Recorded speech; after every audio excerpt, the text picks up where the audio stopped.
Hello students, welcome to 9th video lecture of topic electrostatics. और electrostatics में अब तक कूलम्स लॉ का डिटेल्स डिस्कशन कर चुके। उसी कूलम्स लॉ का कुछ न्यूमेरिकल यहाँ पर डिस्कस करते हैं और उस पर बेस्ड कुछ और आपको क्वेश्चन प्रैक्टिस करता हूँ जो एग्जामिनेशन जो आईआईटी है, नीट है, उस लेवल पे जो क्वेश्चन डिस्कस पूछता है वो सब डिस्कस करवा देता हूँ। तो यहाँ पे लिखे question bank special, question bank special IIT JEE और नीट।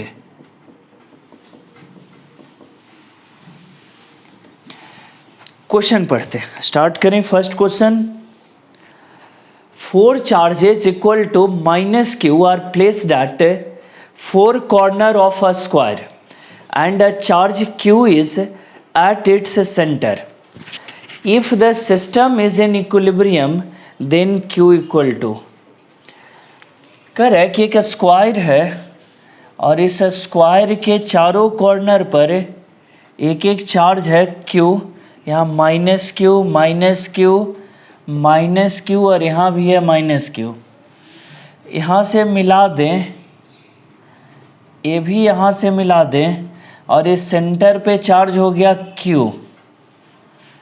अब कह रहा है कि पूरे सिस्टम पर अगर पूरा सिस्टम इक्विलिब्रियम में हो तो स्मॉल q का वैल्यू बताए। फिगर देखकर ये बात तो क्लियर है कि जो स्मॉल q है वो इक्विलिब्रियम में है।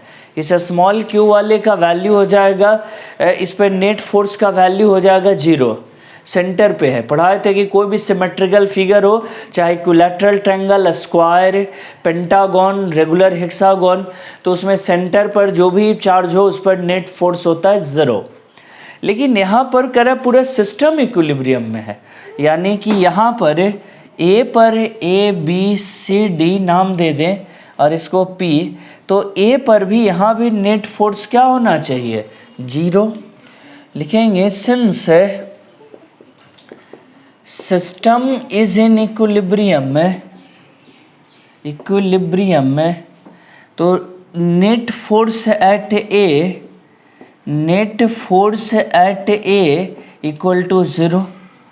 ए पर कौन कौन फोर्स लग रहा है देखिए, इधर से फोर्स लगा F1, ये फोर्स लगा F1, तो ये दोनों का रिजल्टेंट इधर की ओर हो गया √2F1। फिर ये माइनस और माइनस है तो रिपल्सन सही दर्शाए हैं, ये भी माइनस है और ये माइनस है तो इसके चलते भी फोर्स लगेगा दोनों के बीच, वो हो जाएगा, इसमें प्लस कर दें F2। इस फोर्स को नाम दिए एक तो हो गया F1 और ये दोनों का रिजल्टेंट, और एक Q1 और A के चलते। फिर अब कह रहे हैं कि इस बात को ऐसे लिखें तो कम क्लियर हो रहा है, इसको थोड़ा और समझाते हैं। F1 हो गया force on A due to B, force on A due to D, तो ये दोनों F1 नाम दिए। और यहाँ आ गया फोर्स ऑन F2 बराबर force on A due to C। अब ठीक है, ऐसे समझना आसान है। यहाँ पे आ गया √2F1 और प्लस A वाला F2, A वाला। कह रहा है कितना चार्ज जो था सिमिलर चार्ज रिपेल करता है, तो ये सब सिमिलर चार्ज वाला था, -q और ये भी -q और यहाँ भी -q, तो ये सिमिलर चार्ज वाला तो ऑब्वियसली रिपेल करेगा। ये +q है, हाँ ये अट्रैक्ट करेगा। इसके फोर्स को नाम दे देते हैं, ये बेचारा खींचेगा ऊपर की ओर, इसको नाम दे दी F3, force on A due to P। क्या पढ़ेंगे इसे, force on A due to P, ये P वाले पॉइंट के चलते। P प्लस है माइनस है तो वो खींचेगा अपनी तरफ। ऐसे में कह रहा है कि F net at A equal to 0, यानी हो गया फोर्स ऑफ अट्रैक्शन बराबर फोर्स ऑफ रिपल्सन। अट्रैक्ट तो बेचारा एक के वो कर रहा है, प्लस क्यू जो है अट्रैक्ट कर रहा है, उसके फोर्स को F3 लिए हैं, कितना हो जाएगा 1/4πε0, देखो Q और ए स्मॉल q और बटा R। अब R का चर्चा कर ही लेते हैं। L L L यहाँ से यहाँ तक टोटल ले लें तो ये हो जाएगा 2L और अगर आधा उसका बात करें, ये जो दूरी है ऐसे एरो करके दिखाए तो हो गया L/√2। तो यहाँ से ये बात समझना ज़रूरी है कि एक साइड है L, AVL L, diagonal √2L देखिए, और डायगोनल का आधा P से लेके A तक तो हो गया L/√2, 2 से डिवाइड कर दिए डायगोनल को। अब हमें फोर्स निकालना है A और P पॉइंट के बीच का। P को और नज़दीक लिखते हैं तो बात पे जोर पड़े ज़्यादा।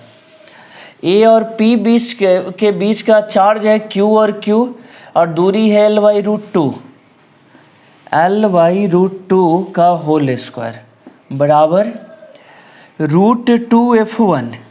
F1 माने थे Q और Q के बीच का और दूरी कितना L, तो फोर्स हुआ 4πε0 Q इंटू Q और बटा L²। फिर F2 किसको माने थे, C और A के बीच जो फोर्स लग रहा है तो हो गया 1/4πε0 Q और बटा हो गया नीचे कितना √2L, दूरी A से C तक का दूरी है √2L, तो √2L का होल स्क्वायर। इसको सॉल्व कर दें, कह रहा है कि ये तो सबसे पहले 1/4πε0 तो यूँ ही कट जाएगा सब में, बचा कितना Q बटा L²/2 √2 Q²/L² प्लस Q²/2L²। कुछ कॉमन इसमें से देखिए निकल रहा है, इधर से देखा वो Q2/L² इक्वल टू इधर हो गया 2√2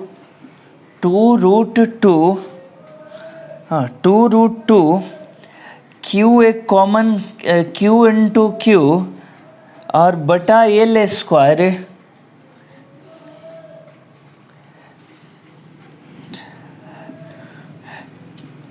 बचा कितना √2, LCM लिए 2√2 और +1। देखो L से L² कट गया, एक Q कट गया, यहाँ बचा लास्ट। अब आंसर लिखने का बारी है। Q equal to 2√2 + 1/2 2√2 + 1/2 into Q। यही पूछ रहा था कि स्मॉल चार्ज Q का वैल्यू बताएं। आया कितना 2√2 + 1 और /2। यहाँ पर एक चीज़ और गलती है, एलसीएम लिए तो यहाँ 2√2 होगा, तो यहाँ बटा में 2 छूट गया जब मैंने देखा अभी ध्यान से तो लिखा, और एक 2 इधर है, ये वाला 2 ये भी उधर जाएगा क्रॉस, तो यहाँ हो जाएगा 4, यानी 2√2 + 1/4 इतना आंसर आएगा निकल कर है।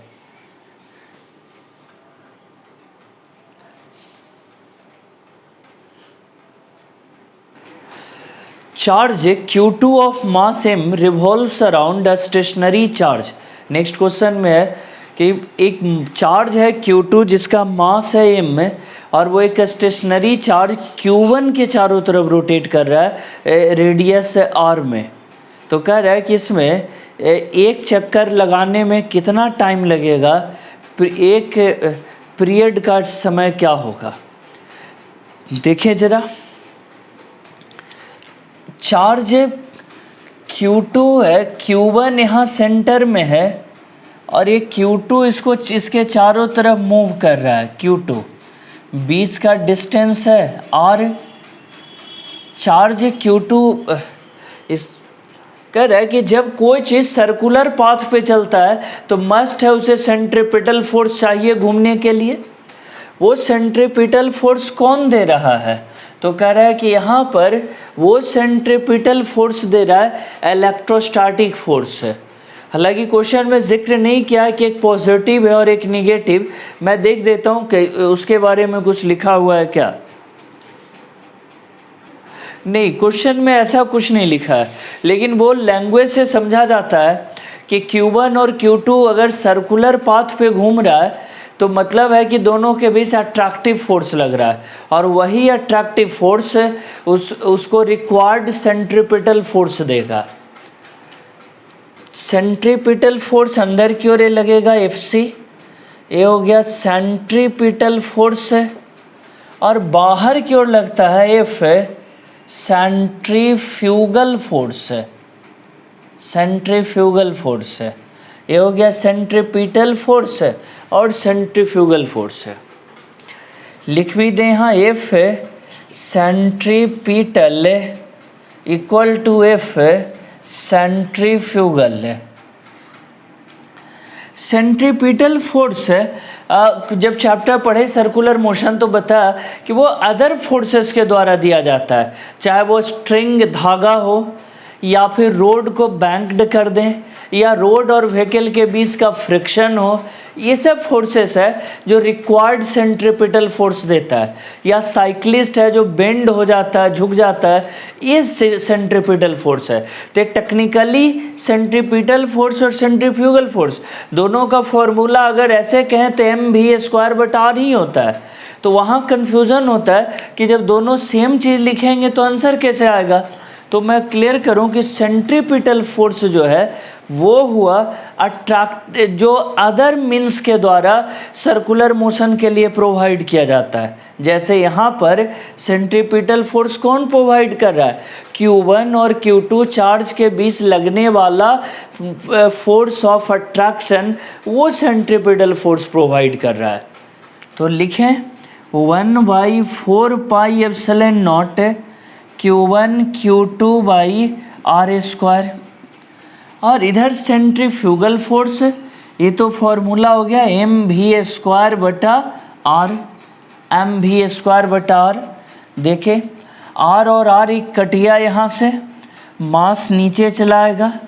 v² equal to Q1 Q2 4πε0rm। ये डेटा इससे भी निकल गया, root under Q1 Q2 4πε0rm, ये डेटा आ गया। एक चक्कर लगाने में दूरी कितना तय करना पड़ता है, 2πr। तो वेलोसिटी मिल गया, time taken in one revolution, time taken in one revolution, और इसी को कहते हैं टाइम पीरियड। टाइम पीरियड तो बराबर हो गया डिस्टेंस 2πr और वेलोसिटी भी 2πr। v का देखें, v कितना है, root under Q1 Q2 4πε0rm। Q1 Q2 4πε0rm। ये निकल कर चला आया, जब रूट ये सबसे नीचे वाला ऊपर चला जाएगा, 2πr रूट अंडर 4πε0rm और बटा Q1 Q2। ऐसे रहने दें या ज़रूरत पे थोड़ा सा और सजा दें इसे। 2πr को रूट के अंदर ले जाएंगे तो 4π² और 4π 16π³ r अंदर जाके r² और r³ m divided by Q1 Q2। यही फाइनल आंसर निकल कर आया टाइम पीरियड का, रूट अंडर 16π³ r³ बटा Q1 into Q2।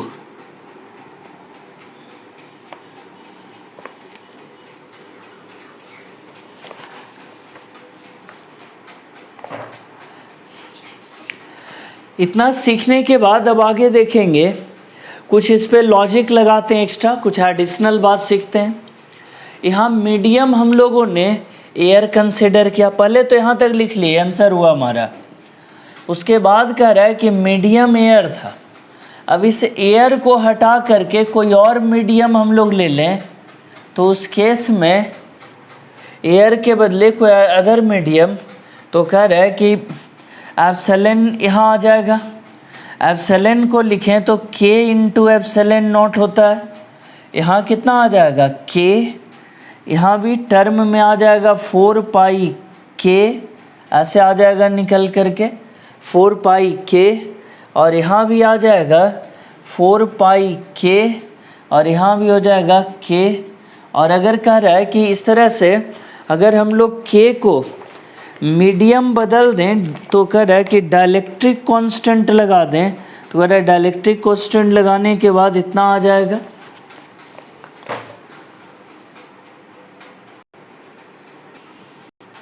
Next question में कह रहा है 2 identical charged particles are suspended by a string of equal length. The string make angle 30 degree with each other. When suspended in a liquid of density 0.8 gram centimeter cube, the angle remains the same. कह रहा है दो धागा से दो charge को hang किया गया और दोनों चार्ज जो है 30 डिग्री पे रहता है। देखें इस तरह से